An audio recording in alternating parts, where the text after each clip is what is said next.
Good morning, Chair Holmes Sutton. Wanted to acknowledge that it is 10 o'clock a.m. This is a completely virtual meeting. We'll call the meeting to order, and I will ask Ms. Potter if she would be so kind as to take roll call. Chair Dr. Holmes Sutton. Present. Vice Chair Thigpen. Here. Member Dr. Aldaba. Here. Oh, and as a reminder, when you join the meeting, please mute yourself. Member Haddad Bennett. Present. Member Salcido. Member Richards. Member Shante Rosales. Member Stern. Present. Member Whitaker.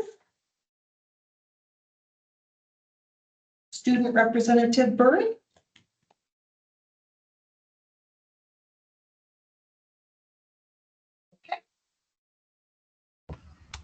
Thank you kindly. I appreciate you so much. We do have a quorum and we will proceed. I would ask if you all would join me in the Pledge of Allegiance.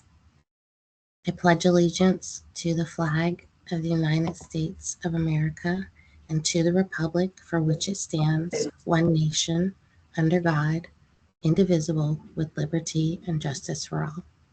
Thank you. I want to proceed to agenda item number 2, public comment. I want to note that public comment will be taken during this agenda item regarding any item appearing on the agenda. I also wanted to make note, given that our meeting is entirely virtual, that you will be calling in. And so for public comment, you will call into the phone line 1-775-321-6111. The phone conference ID number is 327-282-453#. During the public comment periods, callers will dial *5 to raise their hand, and the moderator will call out the last 4 numbers of the caller's phone number. And at that time, the caller will dial *6 to unmute and make a comment. Public comment may also be submitted in writing via email at publiccomment@spcsa.nv.gov. And any public comment received during or prior to our meeting will be provided to the authority and included in the written minutes of the meeting. There is still a time limit of 3 minutes imposed on public comments in order to afford all members of the public who wish to comment an opportunity to do so. I appreciate you so much and would ask Teresa if there is any public comment at this time. If you have called in for public comment, please press #5 to raise your hand and you'll be placed in the queue.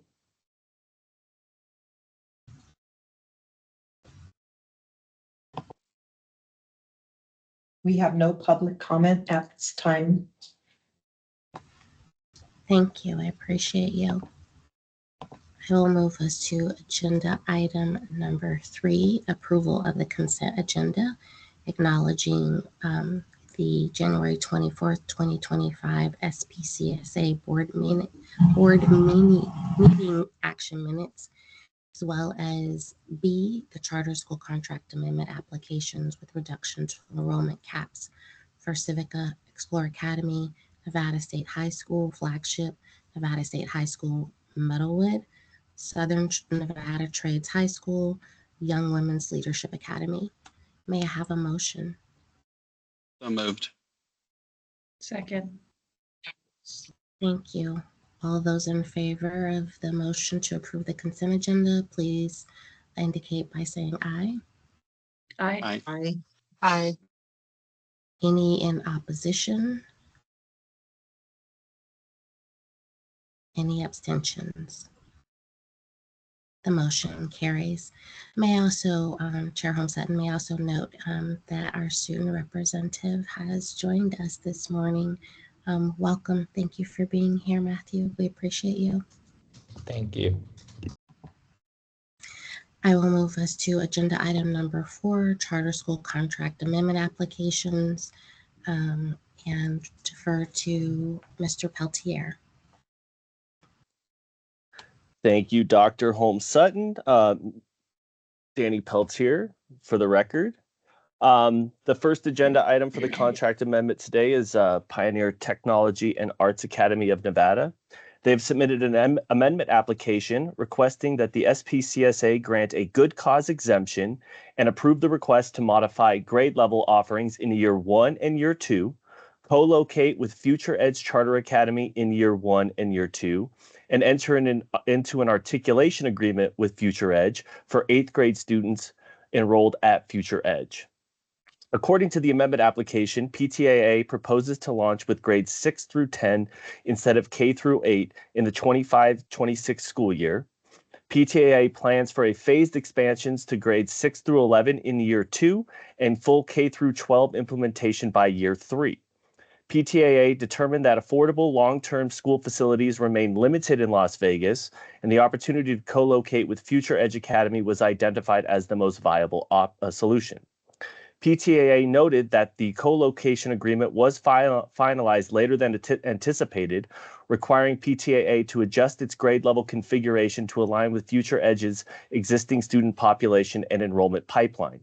Additionally, PTAA must meet the minimum enrollment requirement of 100 students, and they hope this adjustment will allow for the school to meet that in year 1 of the school's operation. According to the amendment application, to ensure PTAA is fully staffed for the new grade levels, the school has communicated the grade level modification to all prospective previously interested staffing candidates.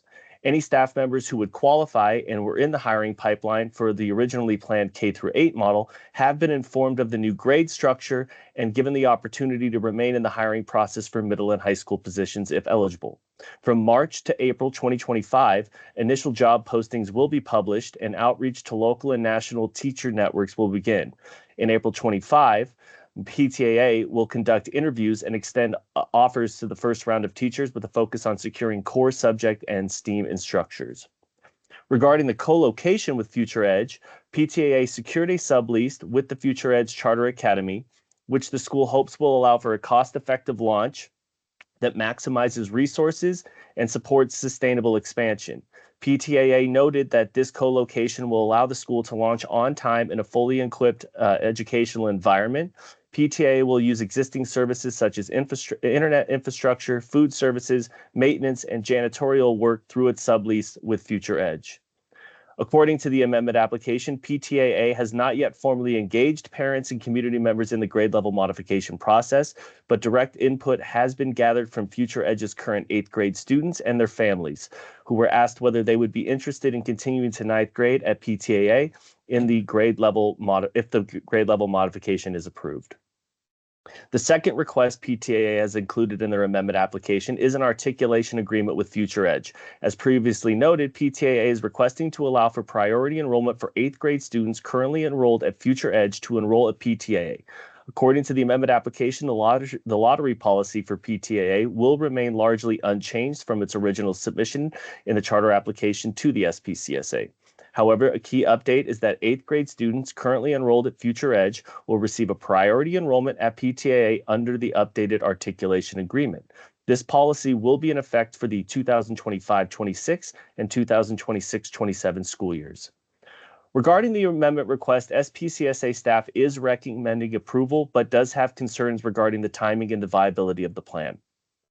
While it is not unique for a charter school to co-locate with another operating charter school for its initial years of operation, nor is it unique to have minor modifications to grade level offerings in the beginning of a charter term, this request requires significant changes to what was approved in the charter application.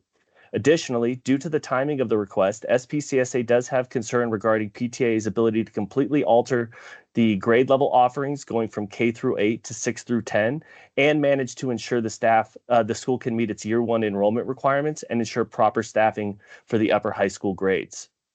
SPCSA staff also has concerns regarding the lack of communication to families in grades K through 5 who may have been expecting to enroll at PTA beginning in the 25-26 school year. SPCSA staff strongly encourages PTAA to ensure that no family is left confused or without an alternative educational option due to this decision to modify grade level offerings. PTAA must make sure all families who expressed interest in attending the school in grades K through 5 are given resources and options as soon as possible. While PTAA provided a budget with projections that appear to be financially viable, SPCSA staff does have concern about the financial plan long term. The budget provided hinges on a few key points. The first, and by far the most important, is the school's ability to meet its year 1 enrollment requirement of 100 students. If the school is unable to meet this requirement, the plan does not appear to be viable and the school will ultimately not open. If PTAA can meet its year 1 enrollment requirements, the school predicts doubling its year 1 enrollment in year 2 to 201 students. SPCSA staff would note this projection may be overly optimistic considering the school is not in a permanent facility. SPCSA staff also has concerns regarding the lack of communication to the families in grades K through 5 who may have been expecting to enroll in the 25-26 school year. As I previously noted, SPCSA staff would encourage PTA to reach out to those families as soon as possible. SPCSA staff does not have concern regarding the articulation agreement between PTAA and Future Edge. The agreement aligns with NRS 388.456, and the school and staff would note this agreement may help in ensuring the school is able to meet its year 1 enrollment requirements. Ultimately, staff is recommending approval of these requests because this is the only viable plan the school has to open in 25-26. PTAA has deferred opening once already and would not be permitted to open if the school is unable to begin operations beginning next school year. As such, SPCSA staff recommends the authority approve the request while reiterating the concerns discussed above. SPCSA staff will continue to monitor PTAA closely through its pre-opening process and expects the school to complete and submit any outstanding pre-opening requirements and ensure timely submission of all future pre-opening requirements moving forward. Finally, the proposed motion below in the memo includes the conditions related to this approval, as well as previous conditions that are still outstanding. This proposed motion can be found on page 6 of the recommendation memo. I and SPCSA staff is happy to take questions. Additionally, I believe that we have some folks from PTAA here as well in order to provide clarification if needed from their side. Thank you. Thank you, Chair Holm-Sutton. I would ask if there are any questions from board colleagues for staff. And I would also ask if you would be so kind as to use your raise hand feature to facilitate discussion.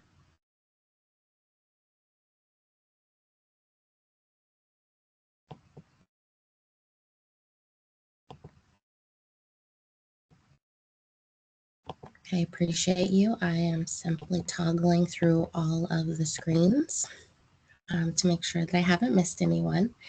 I would ask if there are any questions from board colleagues for any school staff, school leadership.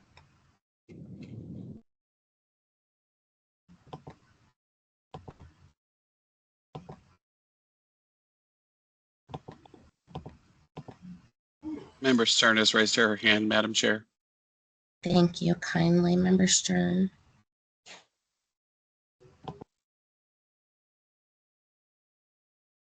Hi, good morning. Member Stern for the record. So I'm not sure. I think we do have members of school leadership here for, okay. So I guess my wondering is around the plan for shifting from 6 to 10 and ensuring that, we're looking at staffing and curriculum because the 9th, 10th grade portion was not included in that. And that's a pretty significant shift that had not been on your radar for opening.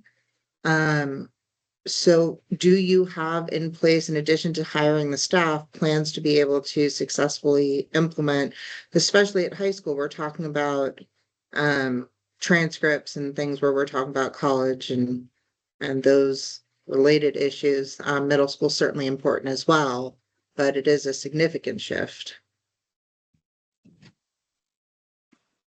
Good morning, Erin Phillips, board chair for the record. I just want to address, thank you for your question, and I'll get right to that. I just wanted to mention really quickly a couple of other things that came through in the original reading, that we do have 4 public meetings planned in the next 2 months to communicate with parents, as well as flyers have already been sent out to communicate with those families so that they're aware of the change that we're making. And so I just want to assure the board that we have just been really waiting for the approval from this board so that we can continue to move forward more, and to communicate that to those families. But they have sent out flyers, and those meetings are on the calendar.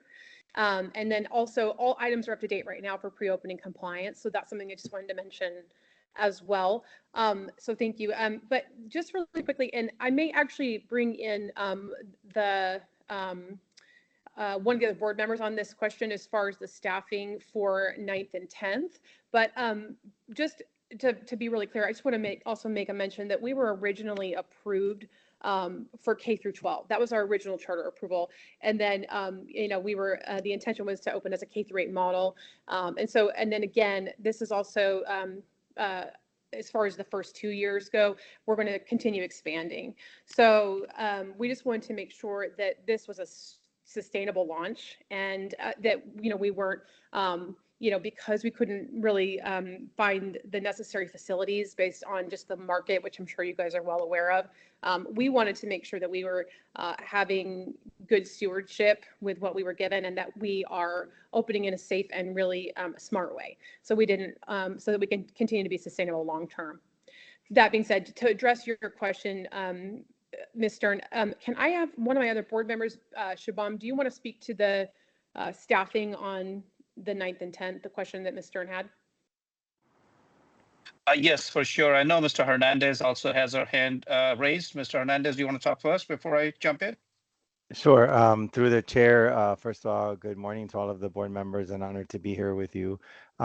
With regards to your question, Board Member Stern, which is a very valid question, I wanted you to first understand that all of us at the EMO as well as at the school site have experience with a K-12 model. So even though there is an opening that's outside of what originally was approved, the seamless process will be in place because of the experiences already at the table with this type of model in not only Clark County, but in other districts across the nation.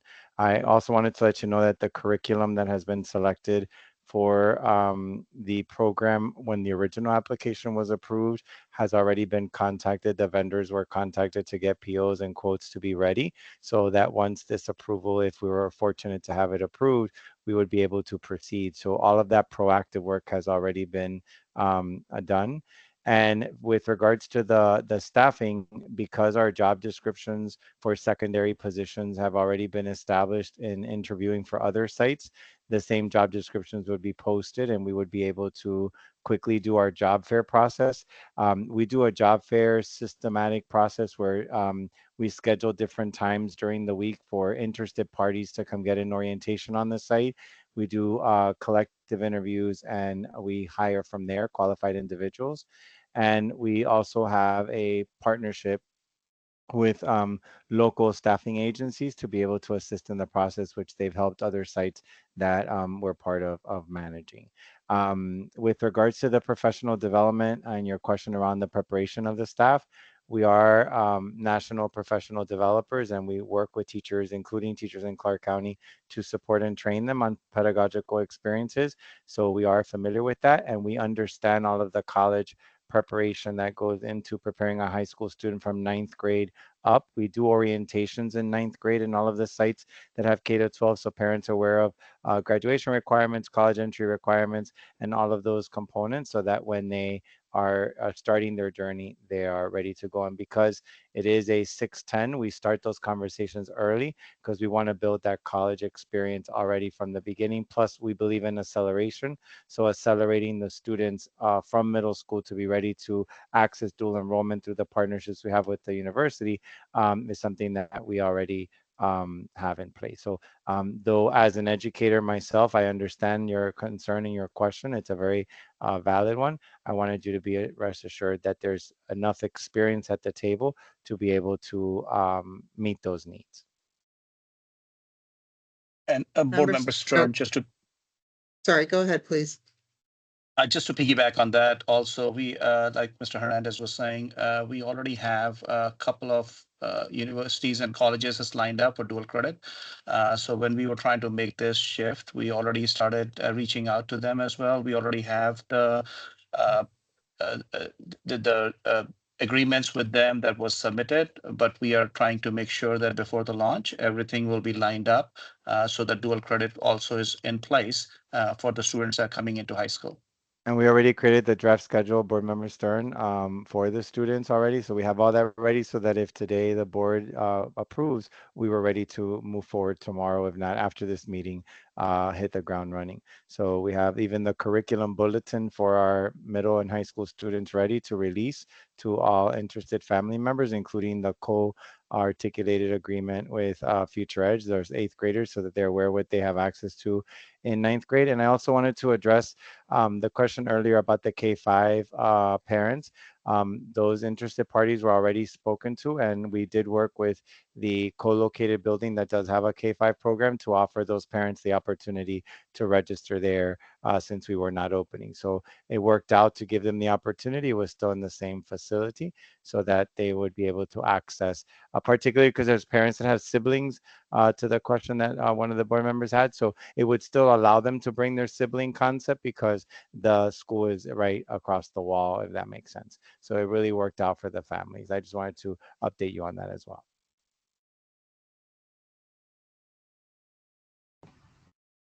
Chair Olson, thank you so much. I appreciate you all. Member Stern, did you have any additional questions? Member Stern, for the record, I appreciate the thorough response and the thoughtfulness that you put into this. I do want to reiterate that I do share the concerns that were expressed by Mr. Peltier in terms of sustainability, and to emphasize that should we move forward with this, our goal is always to make sure we're providing rigorous, high quality education in a sustainable way for schools that are going to be available to our families for the long term. That's part of being stewards, good stewards of public funds. And I do share some of the concerns about the enrollment, the sustainability, and should you move to a permanent facility. We do have that. So I do hope that you will continue, if approved today, to be mindful of communication with your families and that sustainability piece. Thank you, Member Stern. Are there any other board colleagues who may have questions for school leadership?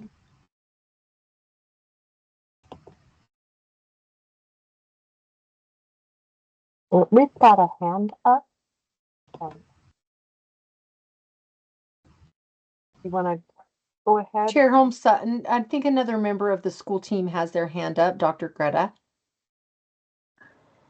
Dr. PA? Thank you, Chair Dr. Holmes Sutton, and to fellow board members. I just wanted to reiterate, as an educator and a board member for quite some time, I do understand the concerns, but because of I've seen a transition in the last 2 years. There is a strong systemic, intentional relationship between PTAA and Mr. Hernandez and his team. And the community has already started being a Las Vegas community citizen for the past 40 years. The community has already started talking. Word is out. Individuals are excited. And I really think with the strong established relationship and the commitment from the board, and I would definitely be one of the board members who would make sure that we remain in the forefront about the concerns because they are very valid, legitimate concerns from an educational perspective. But I really know, not think, I know that we will be able to overcome the concerns and rise to the occasion with the continuous communication to make sure no family feel excluded, to make sure the communication is clear. And I have no concerns about the high quality professional learning because we've already seen that transition. And I have no concerns from an educational perspective regarding staffing because that has transitioned in the last 2 years where high quality staffing, the retention is there. We don't have the transition with staff that occurred previous years. So I really want you to know, I want to assure the council here that as a board member and a former full-time educator, I would definitely be one of those voices speaking for the community to make sure that the concerns, that valid concerns, that we stay ahead of it and make sure that we provide this high quality educational opportunity for our students, their family members, and the overall community. So thank you, Chair. Thank you, Dr. PA. Madam Again, I Chair, I'm appreciate prepared to you. make a motion when ready. Sorry, Vice Chair Yeah, Thigpen for the record. I appreciate you. Vice Chair Thigpen, I just noted as I was scrolling through, member Haddad Bennett. Nope, okay. I was gonna jump in to make the motion, but happy to second Kurt's. Okay, Remember, thank you. I will welcome a motion. Thank you, Madam Chair. It is a lengthy motion, so I'm going to try and make one that is a bit abbreviated, but should suffice legally. I would like to make the motion that the board approves the good cause exemption as outlined and provided in written form by SPCSA staff in the recommendation outlined in the memo for agenda item 4A. And if I may, I just want to ensure with legal counsel that that would be appropriate as we move forward with our motion. I can pull up the motion and review. Give me just a second. Thank you.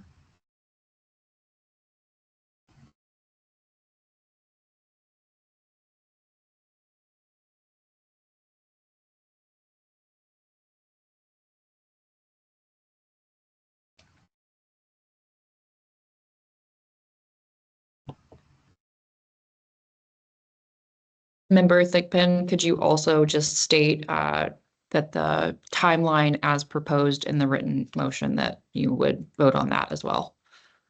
Sure. I'll take another stab at that. It looks like, is 4B included in this? Is it all just agenda 4 as an overall recommendation?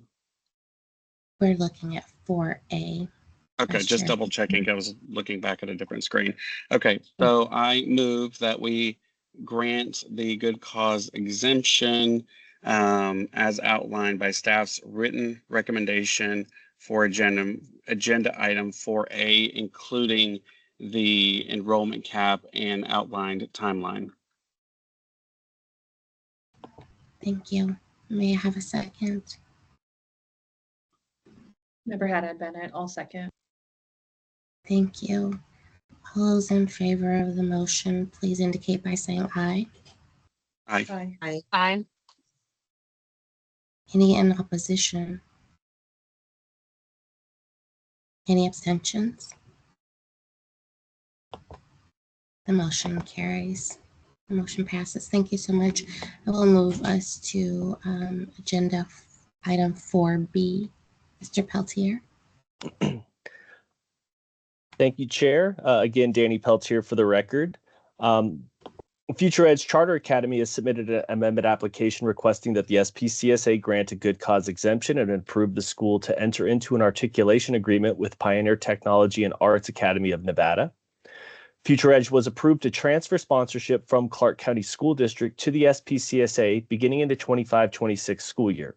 As of the 2024 validation day, Future Edge had 259 students enrolled in grades K through 8.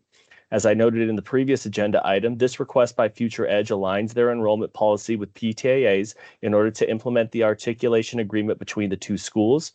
Future Edge submitted an updated enrollment and lottery policy, which can be found as an attachment along with the amendment application. Based upon review of the agreement, the enrollment preferences align with Nevada NRS 388A.456, which allows the articulation agreements between the two charter schools. SPCSA staff is supportive of the request by Future Edge. This request is required to be approved by both PTAA and Future Edge and the authority board.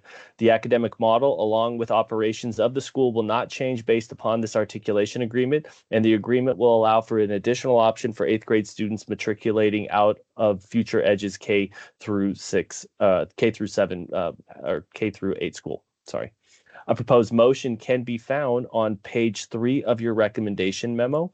Happy to take any questions. And I believe we do have some folks here from Future Edge as well, if there's any questions that you all have of them. Thank you. Thank you kindly. I would ask if board colleagues have any questions for staff.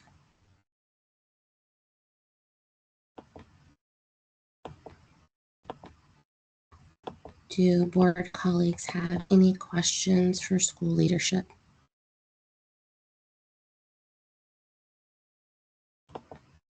Seeing none, I would ask for a motion. Vice Chair Thigpen, for the record, I'm happy to make the motion on this one as well.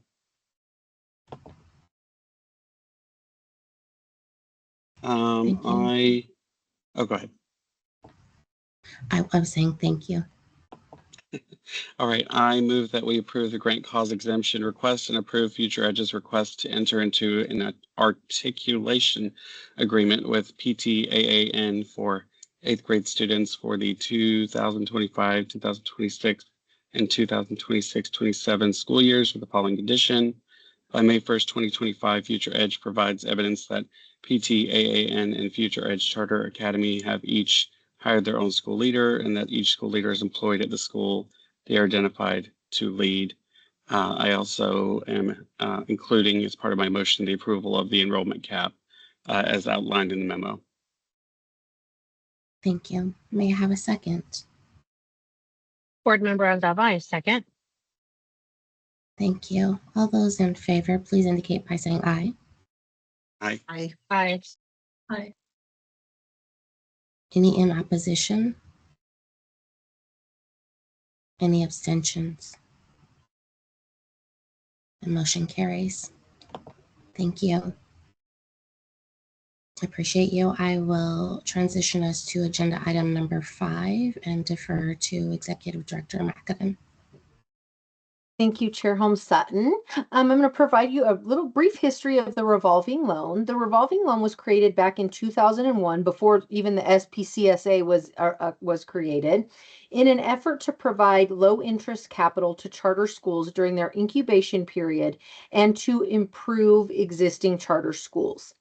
Today, schools can apply for a loan during 2 application cycles, one from January 1st to March 15th, and one from July 1st to October 15th. The loan amounts may be $500 per pupil or $200,000, whichever is less. We have 4 outstanding loans to 3 schools and 1 application for this cycle. The interest rate on these loans is the prime rate at the largest bank in Nevada, which currently is 8%. So that whole low interest concept is very relative to what is going on, in the market. The Nevada Department of Education deducts repayments monthly from the school's PCFP payment. Repayments begin in the same fiscal year the loan is made for existing schools. New schools are allowed to defer payments for up to 12 months. It is important to note that once this board approves this loan, that is not the final step. We will then have to go to the June IFC meeting to get approval to fully fund this loan. Specifically today, we are looking at the application we got from Do and Be Arts Academy of Excellence, which was approved by the SPCSA board on August 25th, 2023 at that board meeting, and was scheduled to begin its first year of operation this fall in 2024. Due to difficulties in securing an appropriate facility, D-Bay, as we refer to it, deferred to opening in the fall of 2025. D-Bay will primarily serve students and families residing in North Las Vegas. D-Bay is requesting an SPCSA revolving loan in the amount of $80,000. I can't hear her talking. So that yeah. Teresa, we can hear you. There you go. Let's see. D-Bay is requesting an SPCSA revolving loan in the amount of $80,000, which must not exceed the lesser of an amount equal to $500 per pupil enrolled or to be enrolled at the charter school, or $200,000 pursuant to NRS 388A.435. The submitted D-Bay budget reflects a plan to enroll 160 students in its upcoming first year of operations. The provided business plan indicates that the school will have sufficient cash flow to repay the loan plus interest. The school plans to use the funds for the purposes of preparing the school to commence its first day of operations. As a new public charter school beginning its first year of teaching students, D-Bay would greatly benefit from a low interest loan to ensure that it maintains adequate cash flow and the facility is fully functional for staff and students. If approved, a revolving loan would be a timely influx of would mean a timely influx of cash that would strengthen D-Bay's ability to expand this fall. SPCSA staff recommends approval of the revolving loan to Do and Be Arts Academy of Excellence, and a proposed motion can be found on page 3 of the recommendation memo. Happy to answer any questions that you may have. Thank you. Before I take questions from board colleagues, Chair Homestead, may I ask a question? It was specifically regarding the memo and looking at the planned enrollment. I note that under grade levels, it has for 2025-2026 K3 and 7-8. Then for 2026-2027, it has K4 and then 6-7. And then for 2027-2028, it has K8. I want to be certain that I understand. Is it intended that during 2026-2027, there would not be an 8th grade? Give me 1 second to pull up the full memo. I didn't have the full memo open, so just give me 1 second here. I apologize. And I would also say, I believe Ms. Treadwell, the proposed executive director for the school, is on the call. So Ms. Treadwell, are you able to unmute and answer the board chair's question? Yes, I am. That is correct. The 8th grade won't be added until year 3 of operation. Okay, thank you. I wanted to be certain that I was reading that correctly, noting that I saw 7-8 for 2025-26.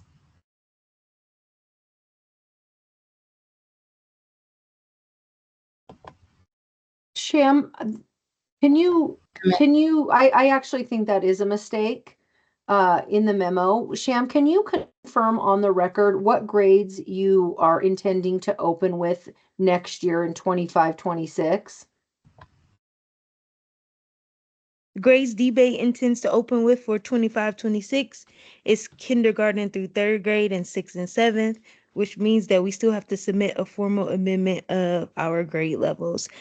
Please note that this change was because of our deferred year. We're intending to keep those students. When we have that amendment process training, We spoke to Danny, we spoke to Katie about what needed to happen. I know we've been going back and forth with our facilities and enrollment. So we finally came up with the resolution of submitting the formal amendment for our grade levels, which will be submitted on that April 7th board meeting, but it's going to be approved at our 326 board meeting by our board.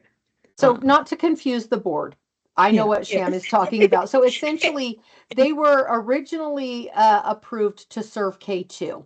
Because they were trying, then they couldn't open. So they wanted this year to still give those second grade families who were on the list the opportunity to enroll, which makes perfect sense. So they want to do K3.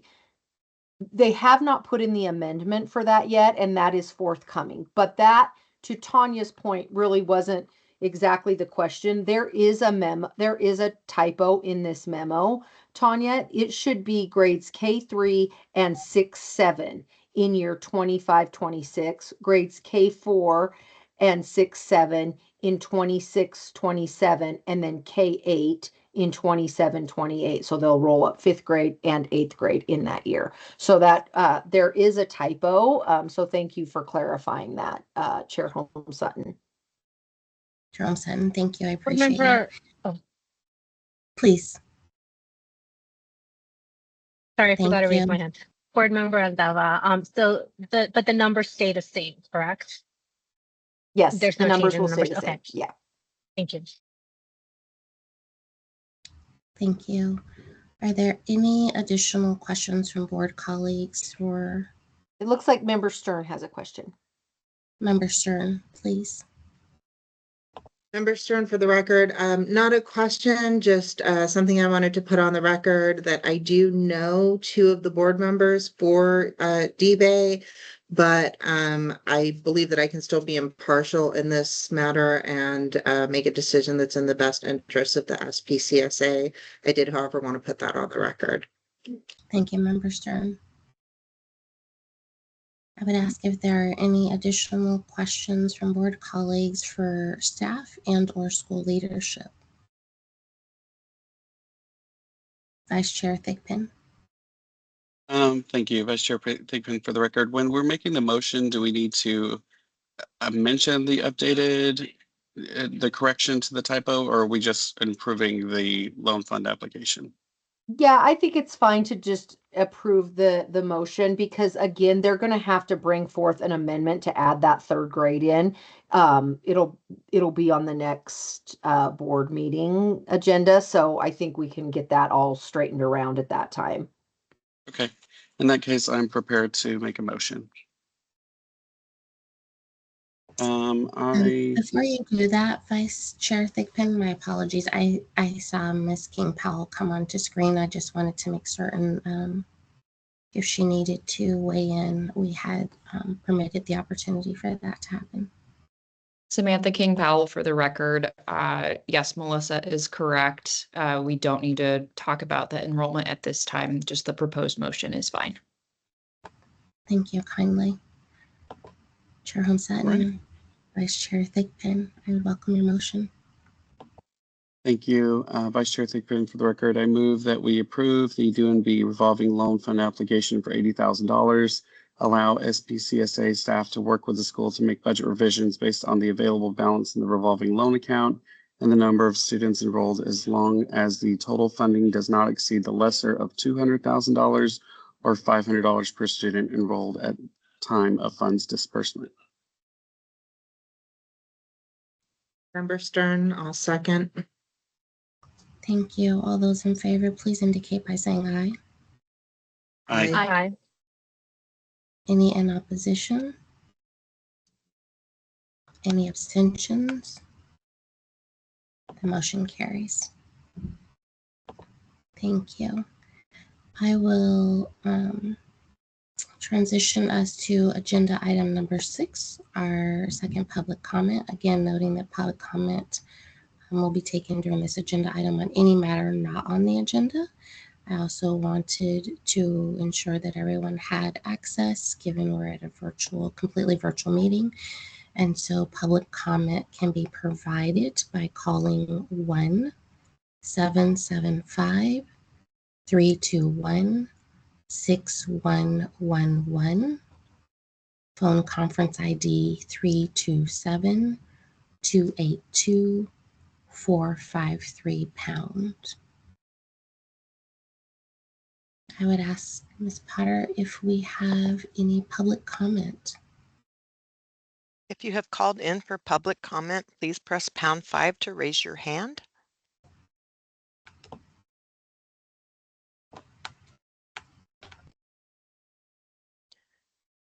We do not have anyone calling in for public comment.